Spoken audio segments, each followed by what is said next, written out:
السلام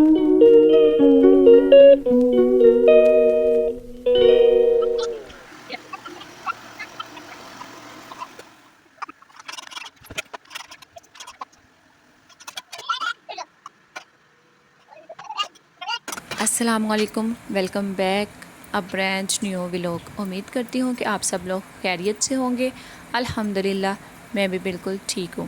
تو چلے آج میں آپ کے ساتھ آلو شملہ مرچ کی ریسپی شیئر کرنے والی ہوں۔ امید کرتی ہوں کہ آپ کو میری یہ بہت ہی آسان اور مزیدار ریسپی پسند آئے گی۔ اگر آپ میرے چینل پر نئے ہیں تو ویڈیو کو اینڈ تک لازمی دیکھیں اور چینل کو سبسکرائب کر کے ضرور جائیں تاکہ میری ہر آنے والی ویڈیو آپ تک ایزیلی پہنچ سکے۔ میں ایسے ہی آپ کے لیے انفارمیٹیو اور اچھی ویڈیوز بنا کے لے کے آیا کروں گی انشاءاللہ۔ اور یہاں پہ میں نے شملہ مرچ اور آلو کی جو ہے وہ کٹنگ کی تھی۔ آلو میں نے آدھا کلو لیے تھے اور شملہ مرچ بھی جو تھی وہ آدھا کلو تھی۔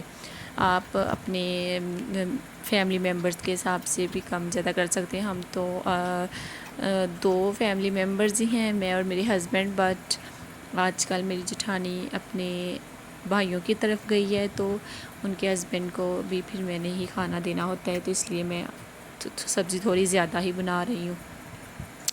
تو آپ یہ جو ہے وہ اچھی طرح آپ لوگوں نے کاٹ لینی ہے۔ میں اس سبزی کے لیے آلو کا سائز جو ہے وہ بڑا کاٹتی ہوں۔ کچھ لوگوں کو میں نے دیکھا ہے کہ وہ چھوٹا، جیسے آلو انڈے بنانے کے لیے آلو کاٹتے ہیں نا، بریک آلو کاٹتے ہیں، ویسے اس میں بھی یوز کرتے ہیں، لیکن مجھے اس میں بڑے آلو ہی پسند ہے تو میں اس کے سائز میں بڑے ہی یہاں پہ یوز کرتی ہوں۔ تو آپ کو جیسے پسند ہے شیپ سائز آپ ویسے ہی ان کو کاٹ سکتی ہیں، کوئی مسئلہ نہیں ہے، ٹھیک ہے۔ تو جو شملہ مرچ تھی اس کو بھی میں نے بریک کاٹنا ہوتا ہے، کچھ لوگ موٹی کاٹتے ہیں۔ ہماری امی کے گھر ایسے تھا کہ جو آلو تھے وہ ہم بریک کاٹتے تھے اور شملہ مرچ موٹی کاٹتے تھے، لیکن سسرال میں آ کے ان کا یہ تھا کہ یہ بریک شملہ مرچ کاٹتے تھے اور جو آلو تھے ان کا سائز بڑا رکھتے تھے۔ پھر میں نے یہاں پہ آ کے انہی کے طریقے سے بنانا سٹارٹ کر دی، ٹھیک ہے، کہ آلو کا سائز بڑا رکھتی ہوں اور اس کی شملہ مرچ کا سائز کم رکھتی ہوں۔ یہ میں کاٹ ہی رہی تھی کہ میری بیٹی نا رونے لگ گئی تھی، میں اس کو کمرے میں ٹوائز دے کے بٹھا کے آئی تھی، تو وہ اتنا زیادہ شور کر رہی تھی، میں نے نا اس کے پاس ہی لے گئی تھی، باقی میں نے وہاں جا کے کاٹ لی تھی، ٹھیک ہے۔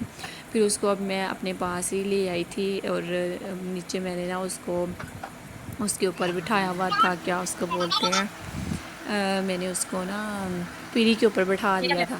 یہ دیکھیں، جب میں پہلے گئی ہوں نا تو رائس میں نے اس کو دیے تھے کہ چلے کھیل بھی لے گی، کھا بھی لے گی خود بھی، تو اتنا زیادہ یہاں پہ بیٹھ کے آوازیں لگا رہی تھی تو رو رہی تھی۔ جب میں گئی ہوں تو خوش ہو گئی، اور اوپر سے یہ چارپائی اتنی پاس ہے نا کہ یہ سوئچ میں اتنے زیادہ ہاتھ دیتی ہے نا، مجھے ڈر ہی لگا رہتا ہے کہ کہیں نہ کسی دن کوئی مسئلہ ہی نہ کریٹ کر دے۔ تو جب میں ہانڈی بنانے لگی تو گھی ختم ہوا تھا، پھر میں نے سوچا پہلے گھی کو ڈال لیتے ہیں، اور یہاں پہ میں نا کشمیر گھی استعمال کرتی ہوں۔ کشمیر آئل بھی ہوتا ہے لیکن مجھے پراٹھوں میں سبزی میں گھی ہی پسند ہے۔ آئل میں نے 1-2 دفعہ استعمال کیا لیکن مجھے وہ اچھا نہیں لگتا، ٹھیک ہے، وہ مجھے اتنا زیادہ نا مطلب سمجھ میں نہیں آیا ہے، اس کی کبھی کم ہو جاتا ہے کبھی زیادہ ہو جاتا ہے، اور ٹیسٹ بھی مجھے لگتا ہے کہ فرق ہوتا ہے، آئل میں بنانے کا بھی فرق ہوتا ہے اور گھی میں بنانے کا فرق ہوتا ہے۔ تو مجھے ہانڈی جو ہے وہ گھی کی بنی ہوئی ہی اچھی لگتی ہے، ٹھیک ہو گیا۔ اور اس میں اب میں نے پیاز ڈالے ہیں، ان کو تھوڑا سا براؤن کرنا ہے، پھر لہسن اور ہری مرچ کا پیسٹ ہے وہ اس میں ایڈ کر دیتی ہوں اور اچھی طرح ان کو مکس کرتی ہوں۔ ہر کسی کی جو ہے وہ ہانڈی بنانے کا نا طریقہ علیحدہ ہوتا ہے، ٹھیک ہے، ہر کوئی اپنے حساب سے بناتا ہے، شاید کوئی اس طرح نہ بھی بناتا ہو۔ جیسے کہ میں آپ کو اگر اگزامپل دوں تو ہم اپنی امی کے گھر نا بالکل اس سے ایسے ہی مسالہ بھون کے ہی نا پھر وہ آلو اور بینگن بناتے ہیں، لیکن جب میں سسرال میں آئی ہوں تو وہ ایسے نہیں بناتے، انہوں نے آلو بینگن سارا کچھ کاٹ کے، ٹھیک ہے، پیاز، اس میں تو بینگن میں تو صرف پیاز ہی ایڈ کرتے ہیں، تو وہ سارا کچھ بنا کے اس کو ہانڈی میں ڈال کے نمک مرچ گھی سارا کچھ مطلب ڈال کے نا تو آگ پہ رکھ دینا ہے، ٹھیک ہے، چولہے پہ رکھ دینا ہے، خود ہی پکتے رہیں گے.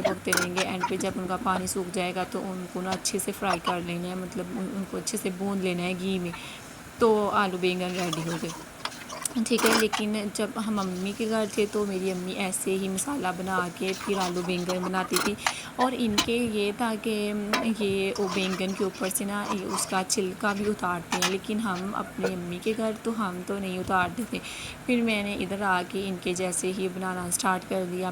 اب میں چھلکا بھی اتارتی ہوں اور ویسے ہی ساری چیزیں ڈال کے رکھ دیتی ہوں. تو مزے کے بنتے ہیں، ویسے بھی مزے کے ہوتے ہیں اور ایسے بھی مزے کے ہوتے ہیں، ٹھیک ہے. لیکن بات میں کر رہی تھی کہ ہر کسی کے پکانے کھانا بنانے کا اسٹائل ڈفرینٹ ہوتا ہے. ہر کسی کا جو ہے وہ، میں نے پہلے تو مجھے خیر اتنا نہیں پتا تھا، لیکن جب میں اپنے سسرال میں آئی ہوں تو تب میں نے یہاں پہ بہت سی چیزیں ہیں جو دیکھی ہیں جو چینج ہوتی ہیں، ٹھیک ہے. چائے بنانے کا طریقہ بھی ان کا تھوڑا سا ڈفرینٹ تھا. تو لیکن یہ ہے کہ میں نے کچھ چیزیں اپنے جیسے ہی ابھی بناتی ہوں جیسے میری امی کے گھر بنتی ہے، اور کچھ چیزیں جو ہیں وہ میں ان کے جیسے بناتی ہوں، مطلب جو آسان لگتی ہیں وہ میں وہی بناتی ہوں. اور یہ زیادہ تر ہم دال چاول ہوں، مسر چاول ہوں، کڑھی چاول ہوں تو یہ بناتے ہیں تڑکے والے چاول، اور ہم بناتے ہیں وائٹ بوائل چاول. تو وہ تڑکے والے چاول مجھے تو خیر پسند نہیں ہیں، اچھے بھی ہوں گے لیکن پھر ابھی بھی میں جو ہے وہ وائٹ چاول ہی بناتی ہوں اپنے نا ادھر اپنے. وہی مجھے پسند لگتے ہیں مسر چاول کے ساتھ، دال چاول کے ساتھ، کوئی بھی جو ہے نا اگر کسی چیز کے ساتھ میں چاول بنا رہی ہوں تو پھر میں وائٹ بوائل ہی چاول بناتی ہوں. میرے ہسبینڈ کو خیر نہیں پسند لیکن میں تھوڑے سے بنا لیتی ہوں اپنے لیے، تڑکے والے میں نہیں بناتی، ٹھیک ہے. تو وہی نا جو کام آسان لگتا ہے میں وہی والا نا اسٹارٹ کر دیتی ہوں، چاہے وہ ادھر کا ہو اور چاہے وہ ادھر کا ہو. تو یہ آٹا گوندھ رہی تھی، جیسے کہ میں نے آپ کو پہلے پچھلی ویڈیو میں بھی بتایا کہ اب میں بہت کم آٹا گوندھتی ہوں، اسی ٹائم ہی وہ گوندھتی ہوں جب بنانی ہوتی ہیں، اور اسی ٹائم ہی وہ ختم ہو جاتا ہے فریج میں. اب میں آٹا نہیں رکھتی.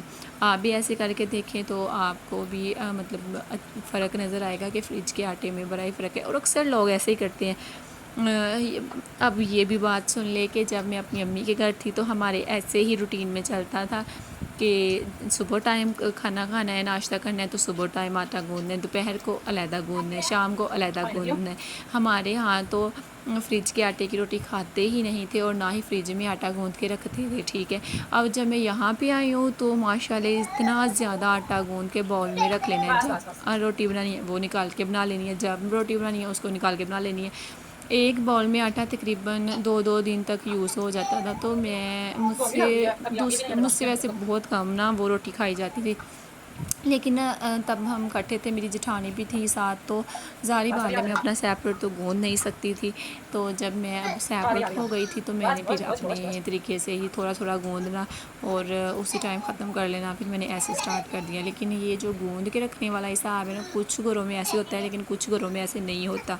تو اب میں اپنی جو امی لوگوں کی جیسے کرتے تھے کہ تھوڑا سا گوندھ لیا، استعمال کر لیا، پھر جب بنانی ہوئی پھر گوندھ لیا، تو اب میں ویسے ہی کرتی ہوں، ٹھیک ہے. تو یہاں میرا آٹا گوندھ گیا تھا اور میری بیٹی بیٹھی ہوئی تھی ادھر ہی، اور وہ اتنا رو رہی تھی، تانگ کر رہی تھی. پھر میں نے جلدی سے اس کو ختم کر کے اس کو نہلا کے اس کو فیڈ کروایا. اس کے بعد میں نے دیکھا تو سالن بھی بالکل ریڈی ہو گیا تھا، اور میں نے یہاں پہ 2-3 روٹیاں بھی بنائی تھیں اور چاول بھی تھے. اور یہ دیکھیں وائٹ چاول، میں نے ہمیشہ ہی وائٹ چاول ہی کو پریفر کیا ہے کیونکہ مجھے یہ مزے کے لگتے ہیں اور میری بیٹی بھی اب کھاتی ہے.